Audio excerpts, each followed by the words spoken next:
My sister moved in with me, set her own rules, and used me as a maid and babysitter. When I protested, she accused me of abusing her 2 kids, pay $50,000 or I'll call the police. She had no idea about one small detail. I'm Nancy and I'm 32 years old. 3 years ago, I bought my own house with the money I earned as a programmer. Not bad for a girl who started coding in her dorm room, right? I work for this company that makes home security stuff, cameras, smart home systems, all that tech. The cool part is I developed most of the software myself. My boss loves me because I can work from home and still get everything done. The pay is amazing, so I could afford this beautiful house with 4 bedrooms. I set up my office in one of the spare rooms. It's perfect, big windows, good lighting, and quiet. I only go to the main office maybe once a week for meetings. The rest of the time I'm here in my pajamas, writing code and making bank. Right after I bought the house, I installed our company's security system everywhere. Cameras in every room, around the yard, motion sensors, the works.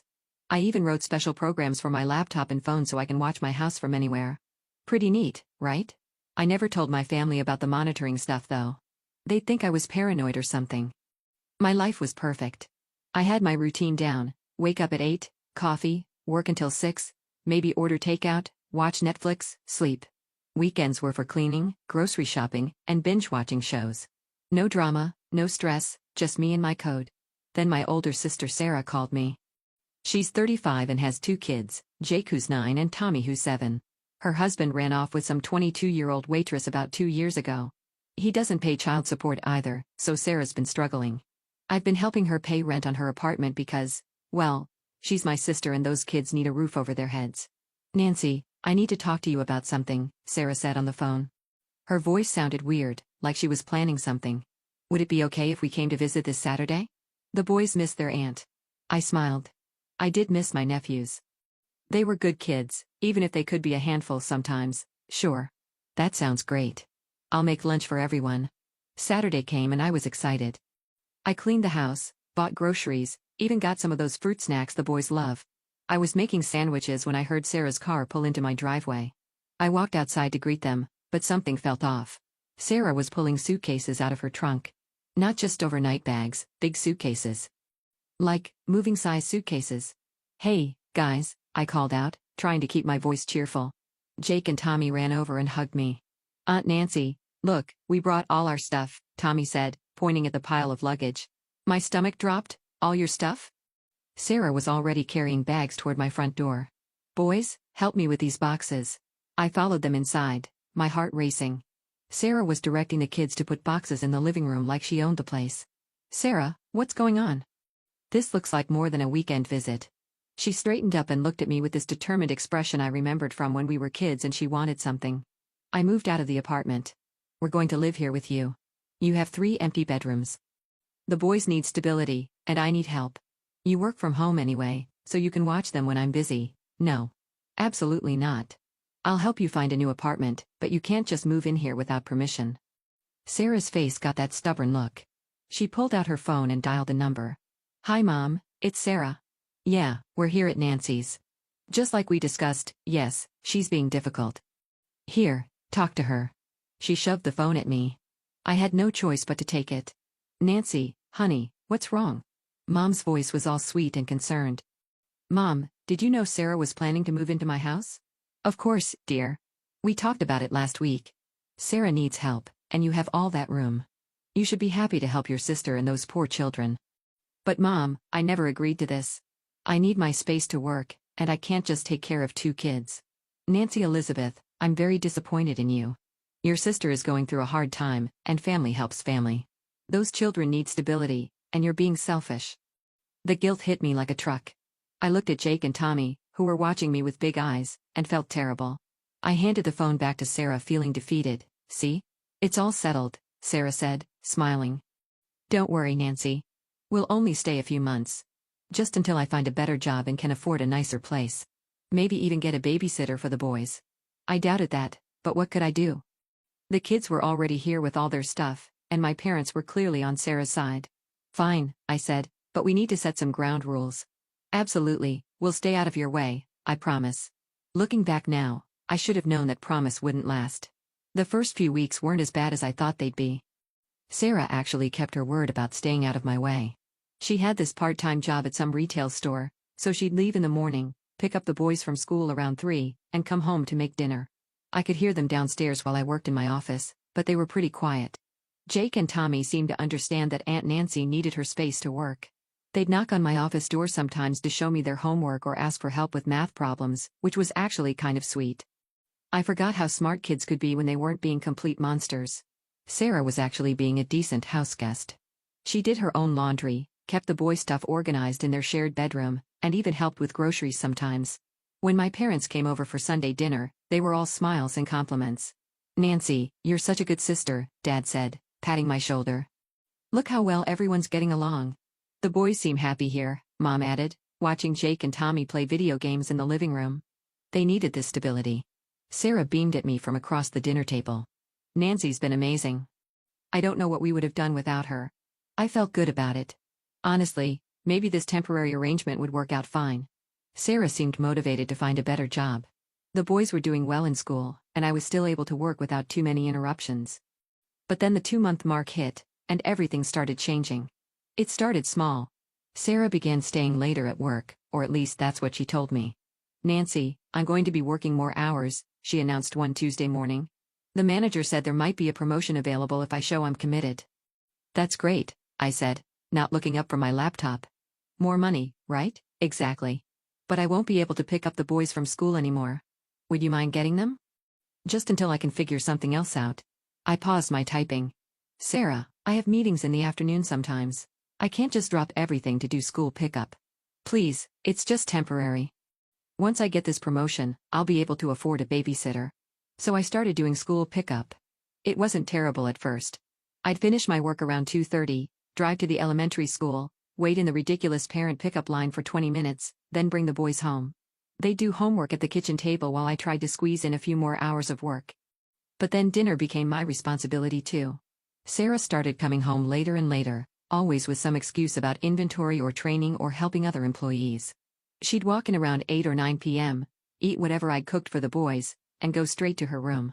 Weekends got worse.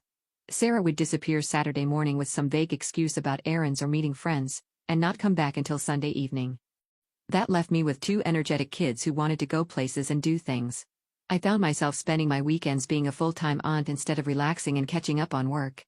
I got tired of all this. One weekday evening, I decided to wait for Sarah to talk to her. I needed to know what was really going on with all these late nights and weekend disappearances. I sat in the living room, waiting. 9 o'clock came and went, then 10, then 11. I was getting really pissed off, but I stayed put. The boys had been asleep for hours, and I just kept waiting. Finally, around midnight, I heard Sarah's car in the driveway. She stumbled through the front door, and I knew immediately what was going on. She was drunk. Not just tipsy, actually drunk. And she reeked of men's cologne. "Sarah, we need to talk." She jumped, not expecting to see me sitting there in the dark living room. "Nancy, what are you doing up?" "Waiting for you. I want to know what's really going on. Are you actually working all these extra hours, or are you just out having fun with men?" Her face changed, the fake sweetness disappeared, and she got this nasty look. "I'm arranging my personal life, okay? I'm allowed to date. I've been divorced for 2 years. But you're lying to me about work. And you're leaving me to take care of your kids while you go out and get drunk." "Whatever, Nancy, I don't have to explain myself to you." She stumbled upstairs, leaving me sitting there furious. After that confrontation, things got even worse. Sarah started coming home very late at night, almost always drunk. She didn't take care of her children at all and hardly saw them. I was doing everything: school pickup, homework help, dinner, bedtime stories, weekend activities. The breaking point came when Jake's teacher called about a parent-teacher conference. "Mrs. Chen wants to meet about Jake's math grades," I told Sarah one morning. "Can't you go?" "I'm busy that day." "Sarah, I'm not his parent. You need to go to these things." "Nancy, please, you're better at the school stuff anyway. You help him with homework more than I do." So I went to the parent-teacher conference. I sat there pretending to be Jake's guardian while Mrs. Chen talked about his progress and behavior. It was humiliating. That night, I called my mother. "Mom, Sarah isn't taking care of her kids. I'm doing everything while she goes out drinking and dating. This isn't what we agreed to. Nancy, your sister is just trying to arrange her personal life. She's been through a difficult divorce. You shouldn't interfere with her healing process." "Healing process? Mom, She's out getting drunk every night while I raise her children. You're exaggerating, dear. Sarah deserves some happiness. Just be patient with her. I hung up, feeling completely alone. Even my own mother was taking Sarah's side, making excuses for her terrible behavior. The boys were starting to notice too. Tommy asked me one morning why his mom was never home anymore, and I didn't know what to tell him. Jake was getting quieter, more withdrawn. They needed their mother, but she was too busy arranging her personal life to care about them. Things kept getting worse. Sarah was barely home anymore, and when she was, she acted like she owned the place. She'd eat the food I bought, leave her dishes in the sink, and expect me to clean up after her. The boys were basically living like they had no mother at all. The worst part was watching Jake and Tommy try to get her attention when she was home. They'd run up to her with drawings from school or want to tell her about their day, and she'd just brush them off. I could see the hurt in their eyes. These kids needed their mother, and she was too busy chasing men to care. One afternoon, I was working in my office when I heard this terrible noise downstairs. It sounded like something heavy falling and breaking, followed by a scream. My heart jumped into my throat, and I ran downstairs as fast as I could. Tommy was standing in the living room next to my antique vase, which was now in pieces all over the floor. He was crying and holding his leg, and I could see blood seeping through his jeans. What happened? I asked, kneeling down next to him. We were playing tag, Jake said, his face pale. Tommy was running and he knocked into the table, the vase fell on his leg. I pulled up Tommy's pant leg and saw a deep gash on his shin. It was bleeding pretty badly and definitely needed stitches.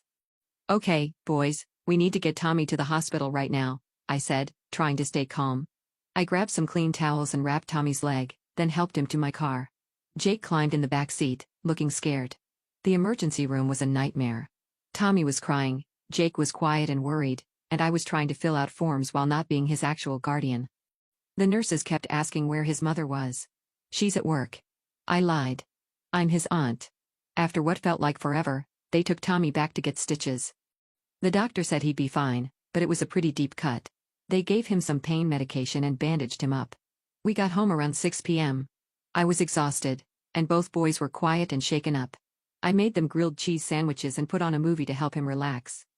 Sarah came home earlier than usual that night, around 8 p.m. She walked in and immediately saw Tommy's bandaged leg. What the hell happened to him? She demanded. I explained about the accident, how I'd taken both boys to the hospital, how Tommy needed stitches. Instead of thanking me or comforting her son, Sarah exploded. You weren't watching them. This is your fault, Nancy. You let my child get hurt because you weren't paying attention. I couldn't believe what I was hearing, Sarah. I was working in my office. The boys were playing downstairs. It was an accident. An accident that wouldn't have happened if you'd been supervising them properly. Are you kidding me right now? You're never here. I've been taking care of your kids for months while you go out and get drunk every night.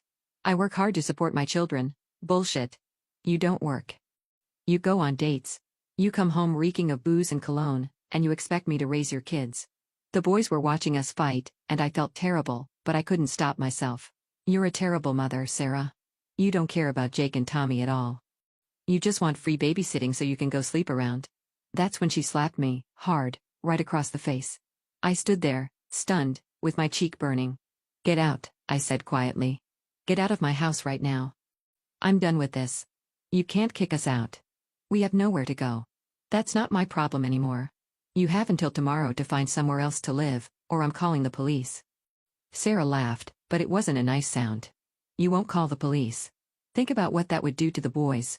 She was right, and we both knew it. I looked at Jake and Tommy, who were huddled together on the couch, looking terrified. Fine, but you're leaving tomorrow, I mean it, Sarah. She just smirked and went upstairs. The next morning was Saturday. I was having coffee when Sarah came downstairs, fully dressed and carrying some papers. Where are you going? I asked. Out, I'll be back later. She left without saying goodbye to the boys, who were still asleep. I spent the morning cleaning up the broken vase and playing with Jake and Tommy, trying to act normal. Sarah came back around noon, and she had this weird triumphant look on her face. Nancy, we need to talk, she said, waving the papers at me. What are those? Medical records from Tommy's hospital visit yesterday. I'm going to file a police report against you for child abuse. I felt like I'd been punched in the gut. Sarah, are you insane? I'm going to tell them that you threw that vase at Tommy's leg on purpose because you don't want us living here. No one will believe that. It was clearly an accident. Sarah's smile got wider and nastier. I've already talked to the boys about what they're going to tell the police. They'll say whatever I tell them to say. I looked at Jake and Tommy, who were standing in the doorway listening. They looked confused and scared. Sarah turned back to me. I'll teach them what to say. Kids are easy to manipulate when they're scared. You're sick, Sarah. You'd lie to the police and traumatize your own children just to get what you want. I'll drop the whole thing if you let us stay here and give me $50,000. I stared at her, speechless. My own sister was blackmailing me. You're out of your mind if you think I'm giving you $50,000. Then I guess I'll be making that police report. My hands were shaking with rage, but I kept my voice calm. Fine. But first, I'm calling Mom and Dad. I want them to hear what you're planning to do. Sarah shrugged. Go ahead. They'll take my side like they always do. I called my parents and asked them to come over for dinner to discuss Sarah's future living arrangements. I didn't tell them about the blackmail over the phone. While we waited for them to arrive, I went to my office and logged into my security system's cloud storage. I found the video of Tommy's accident from yesterday. The camera in the living room had caught the whole thing. The boys running around, Tommy bumping into the table, the vase falling and cutting his leg. It was clearly an accident. I also found several videos of Sarah coming home drunk late at night, stumbling around, smelling like she'd been out with men. I copied everything onto a USB drive and waited for my parents to show up. Sarah had no idea what was coming for her. My parents arrived around 5 p.m., and they were clearly annoyed about having to come over. Nancy, what's this all about? Dad asked as he walked through the door. We had plans tonight. We need to discuss Sarah's living situation, I said, trying to keep my voice steady. Mom immediately got defensive. If you're trying to kick your sister out, Nancy, I'm very disappointed in you. Just sit down, please, both of you. We gathered in the living room. Sarah was sitting on the couch with this smug look on her face, like she knew she'd already won. The boys were upstairs in their room. Mom, Dad, Sarah has been blackmailing me, I started. What? Mom looked shocked. Nancy, that's a terrible thing to say about your sister. She threatened to file a false police report against me for child abuse unless I give her $50,000 and let her live here permanently. Sarah jumped up. Nancy's lying. She hurt Tommy yesterday and now she's trying to cover it up by making me look bad. Sarah hit me across the face last night, I continued. And she's been coming home drunk almost every night while I take care of her children. Dad shook his head. Nancy, you're being dramatic. Sarah just needs time to get back on her feet. She's been using me as free childcare while she goes out drinking and dating. I've been doing everything: school pickup, homework, cooking, cleaning. She doesn't take care of her own kids. Your sister is trying to rebuild her life after a difficult divorce, Mom said. You should be more understanding. Sarah was nodding along. Nancy doesn't understand what I've been through. And now she's making up stories because she wants us gone. I'm not making anything up, I said, standing up and walking to my laptop, and I can prove it. I plugged in the USB drive and pulled up the video from yesterday's accident. This is security footage from my living room yesterday when Tommy got hurt. My parents and Sarah watched the screen as the video played. You could clearly see the boys playing tag, Tommy running and bumping into the table, and the vase falling and cutting his leg. It was obviously an accident. Sarah's face went white. Nancy, where did you get this? I have security cameras throughout the house. I've had them since I moved in 3 years ago. You've been spying on us? Sarah's voice was getting shrill. It's my house, Sarah, and it's a good thing I have cameras because they caught your lie. I clicked to the next video. It showed Sarah stumbling through the front door at 1 a.m., clearly drunk, bumping into the wall. This is from last Tuesday night. You told me you were working late. Another video, Sarah coming home at midnight on Friday, reeking of cologne and barely able to walk straight. And this is Friday, you said you were at a work training. My parents were staring at the screen in shock. Dad's mouth was hanging open, and Mom looked like she'd been slapped. Sarah, Mom said quietly, is this true? Have you been lying about work? Sarah was panicking now. It's not what it looks like. I do work, and sometimes I go out afterward to relax. There's nothing wrong with that. Nothing wrong with leaving your children with me every night while you get drunk? I asked. Nothing wrong with trying to blackmail me with false abuse charges? I never said I was going to file false charges. Yes. You did. You said you were going to tell the police I threw the vase at Tommy on purpose, and you were going to coach Jake and Tommy to lie for you. Dad stood up slowly. Sarah, did you really threaten to make false accusations against Nancy? I was just trying to protect my children. From what? From their aunt who's been taking better care of them than you have. Mom was crying now. Sarah, how could you do this? How could you lie to us and take advantage of Nancy like this? You don't understand, Sarah said desperately. I needed help. I needed time to figure things out. By getting drunk every night and neglecting your kids, I asked. That's not figuring things out. That's being selfish. Nancy, what do you want us to do? Dad asked, looking exhausted. I want Sarah and the boys out of my house tonight. And if she tries to file any false reports against me, I'll take these videos to the police and file for custody of Jake and Tommy. Sarah gasped, You can't take my children away from me. Watch me. I have hours of footage showing you coming home drunk while your kids are asleep. I have evidence that you threatened to file false police reports. Any judge would see that these boys need a stable home. Nancy, you can't be serious, Mom said. I am completely serious. Sarah is an unfit mother, and I won't let her use me anymore. Sarah started crying, but it felt fake. Please, Nancy, I'm sorry. I'll do better. I promise. Too late. You had months to do better. Instead, you got worse. Nancy, please, Dad said, these are your nephews. Think about what's best for them. I am thinking about what's best for them. They need a mother who actually cares about them, not someone who sees them as an inconvenience. And I looked at Sarah, who was still crying her fake tears. You have 2 hours to pack your stuff and get out. If you're not gone by 8 p.m., I'm calling the police and showing them these videos. Mom and Dad looked at each other, then at Sarah. Sarah, maybe you should come stay with us for a while, Mom said quietly. Until you can figure things out properly. I don't want to live with you, Sarah snapped. Your house is too small. Well, you can't stay here, Dad said firmly. Nancy's right. This has gone too far. Sarah glared at all of us, but she knew she was beaten. She stomped upstairs to pack. My parents left without saying much. They were ashamed and embarrassed, and I felt bad for them, but not bad enough to change my mind. Sarah and the boys were gone by 7:30 p.m. Jake and Tommy hugged me goodbye, and I felt terrible watching them leave, but I knew it was the right thing to do. A few months later, I heard through my cousin that Sarah was working full-time now because Mom and Dad wouldn't let her go out drinking anymore. She had to actually take care of her kids for once. The house felt quiet without the boys, but it was my quiet again. I could work without interruptions, eat what I wanted, and come and go as I pleased. I felt a little guilty about Jake and Tommy sometimes, but I reminded myself that it wasn't my job to raise them. That was Sarah's responsibility, and maybe now she'd finally step up and be the mother they deserved.